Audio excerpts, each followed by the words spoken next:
então quando a gente olha para os nossos apegos, e você percebe que você é apegado a muitas coisas. Então, seja lá ao seu conforto, em níveis mais materiais. Então, você tem os apegos materiais e depois você começa a ter os apegos mais emocionais. Então, você é apegado a determinados tipos de emoções também. Depois desses apegos emocionais, você tem um apego ali, já começa a chegar num nível de sutileza alto, que é um apego à própria imagem também. Então, aquilo que você pretende mostrar para os outros é um nível de apego também. E aí você começa a avaliar todos esses níveis de apego e começa a pensar assim, tá, mas eu já tenho consciência o suficiente para saber que o apego não é o caminho, que não é através do apego que nós vamos realizar. E é isso que você pensa quando você se dá conta que você está caindo na mesma cilada de novo. Mas eu já tinha um nível de consciência tal, capaz de reconhecer que aquele não era o caminho. Por que eu escolhi de novo aquele caminho? Justamente para trilhar aquele caminho e ali no fim da ponta você poder reconhecer a beleza da liberdade e poder se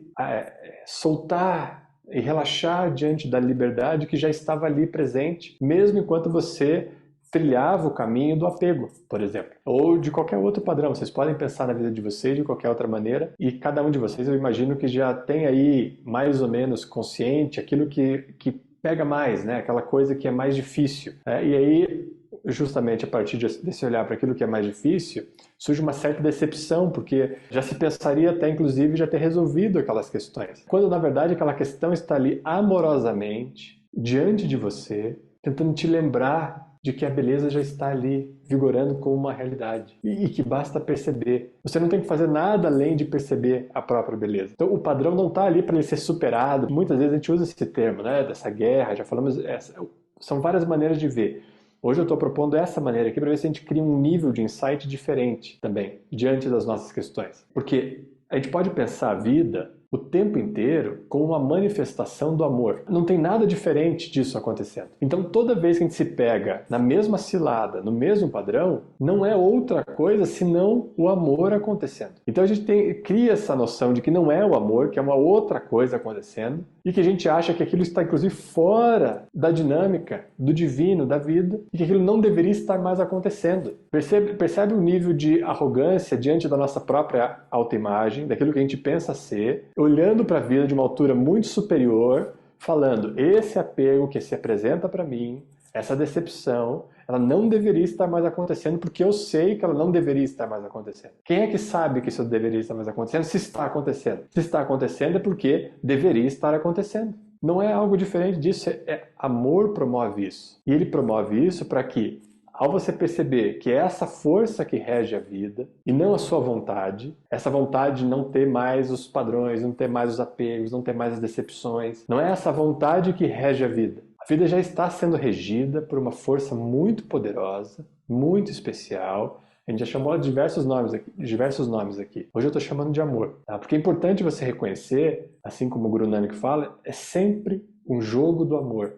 É sempre. Não tem asterisco aí nessa regra. É muito importante olhar para a vida dessa forma. Não tem asterisco, não tem um momento onde não é. Sempre é. E aí, se sempre é, já há uma razão para que aquilo seja. Não sei se vocês conseguem perceber isso. A razão já está acontecendo porque aquilo é para acontecer. E aí você se dá conta disso. O processo do humano é, através desse amor que já está regendo a vida, que já está comandando a vida, a partir desse equívoco que ocorre, de uma autoimagem que se sobressai, e esse equívoco também é para acontecer, porque esse é o método, como eu estou falando. Ele não está errado, não é que a gente tem que se livrar do equívoco. O equívoco é o método da lembrança. Por programação básica, a vida funciona dessa maneira. Ela surge de uma fonte amorosa infinitamente poderosa, que se restringe, como a gente viu lá na aula passada, se restringe para se revelar, e ao se revelar, reconhece a própria beleza mergulhando de novo na infinitude. Esse é o padrão, esse é o mistério da vida. Por que funciona desse jeito? Ninguém vai saber. E é justamente nessa ninguém vai saber que a mente se apega para criar as dúvidas. Porque esse é o mistério que ela não vai decifrar. Por que a vida funciona dessa maneira? Não dá para saber. É assim. Isso você tem que partir daí assumido dessa maneira. Porque senão você vai ficar lutando o tempo inteiro contra isso que já está acontecendo. E a vida sempre acontece assim. Aconteceu assim desde sempre, está acontecendo agora e vai sempre acontecer dessa mesma maneira.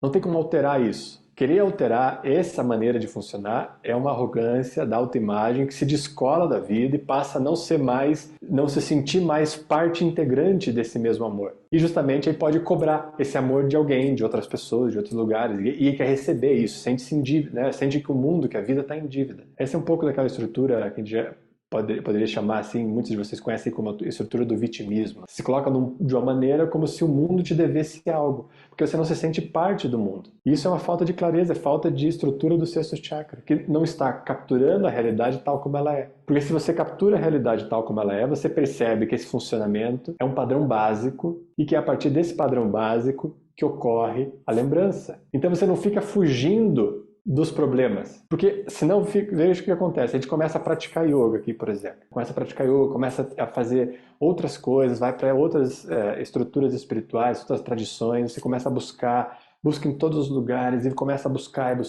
querendo o quê? Se livrar ou querendo escapar da possibilidade de cair na cilada do padrão. Então você fica o tempo inteiro entrando em estruturas, buscando, para fugir daquilo que você deveria encarar. Por isso que o yoga é tão especial, porque ele cria uma intervenção muito elevada no nosso sistema inteiro, de modo que a gente possa encarar isso, encarar essa realidade que é o padrão sempre ocorre, a sombra sempre está lá. E ela está lá por uma razão, porque na matéria é se dando conta da sombra que você realiza a luz. Esse é o funcionamento básico. Então, querer evitar a sombra é querer evitar a clareza, na lei da polaridade, inclusive, que rege a matéria. Nós já comentamos a lei da polaridade. Então, quando você quer negar os seus próprios padrões, por fuga, por medo de encarar, por medo de ver o que acontece, por medo de ir lá e sentir aquilo que está acontecendo, você está negando a possibilidade de reconhecer a fonte. É paradoxal.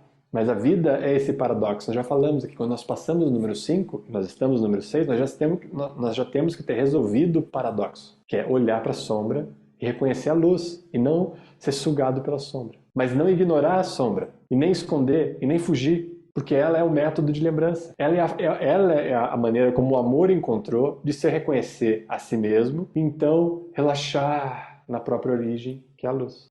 E a tradição yogi, como vocês sabem, a gente já comentou, a maioria de vocês fez curso de formação. Vai lembrar lá que eu conto em algum momento como é que a tradição yoga se deu e como é que os mestres foram ensinando yoga de um para o outro, e criando situações muito adversas. Por quê? Porque eles promovem experiências. É por isso que os mestres são tão controversos, a maioria deles. Tá? Eles se dão direitos, inclusive, de serem controversos. Porque eles precisam provocar a experiência em você. E a experiência daquilo que você não gostaria de estar experimentando para reconhecer a força. Recentemente eu estava escutando uma história de Yogi Bhajan e ele estava contando que o professor dele uma vez, pra vocês terem ideia, o professor dele uma vez chegou assim, ele estava num campo, trabalhando na terra, assim, mexendo com a terra, então ele estava todo sujo, não estava assim bem vestido para uma ocasião mais importante. O professor dele passou lá no local onde ele estava fazendo esse trabalho, olhou para ele, viu ele naquela situação, pegou e chamou ele. Chamou ele e falou assim, vem comigo que nós vamos precisar a gente vai dar uma volta. Ele pegou ele do campo e foram para a cidade, e na cidade começaram a ir em escritórios, em ambientes onde aquela roupa que ele estava era completamente inapropriada. E começou a ir com ele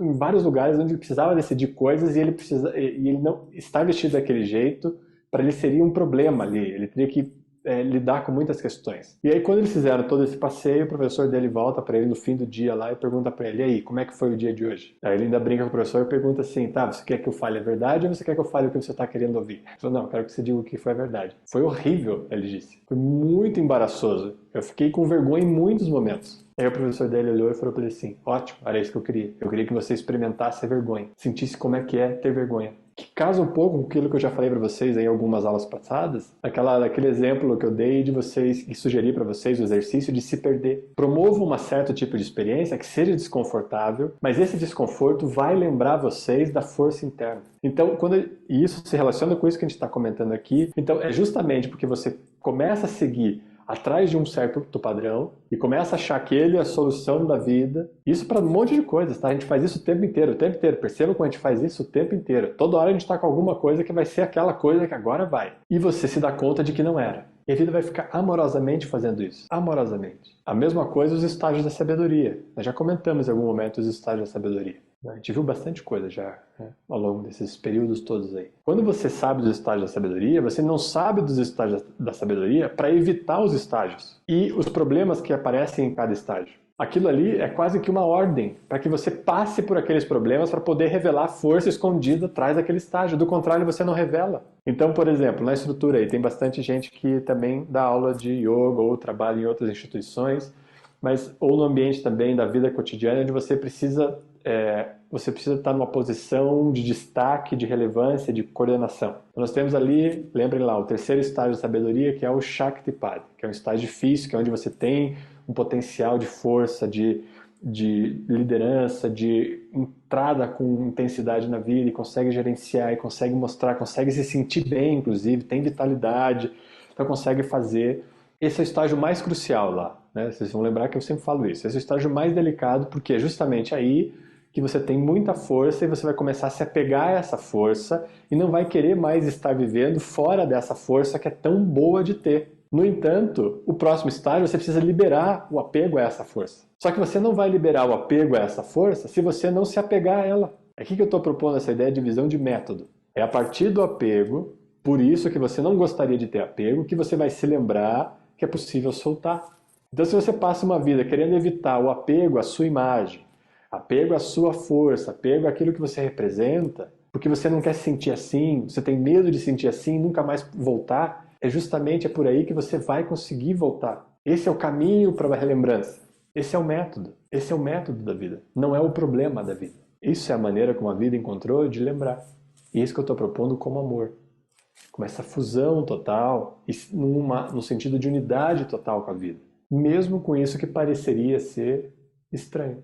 Que é como aquele poema do Kabir que eu comentei, que eu compartilhei com vocês no grupo. Onde ele vai citando ali cada etapa que a seta vai se apegando. Ele se livra de uma coisa e se apega a outra. Ele se livra de uma coisa e se apega a outra. Ele se livra de uma coisa e se apega a outra. Ele se livra de uma coisa e se apega a outra.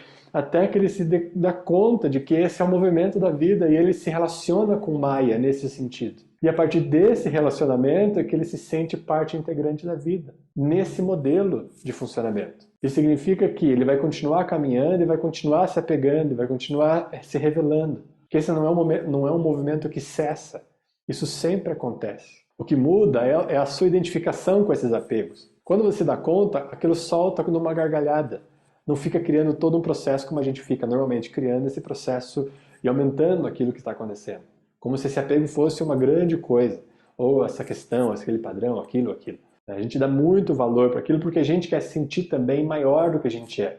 Então a gente justamente promove nos nossos problemas uma amplitude maior para justamente dar um senso de tamanho maior para nós mesmos. Falta de percepção da realidade. Isso que a gente vem trabalhando sistematicamente. E essa fusão total, esse amor total é o que vocês conhecem como Prem. Vocês já devem ter ouvido em Gurmukh, Prem. Esse é o amor que não tem mais volta, que é essa fusão total com a vida, que é um acolhimento no coração. Isso é Prem.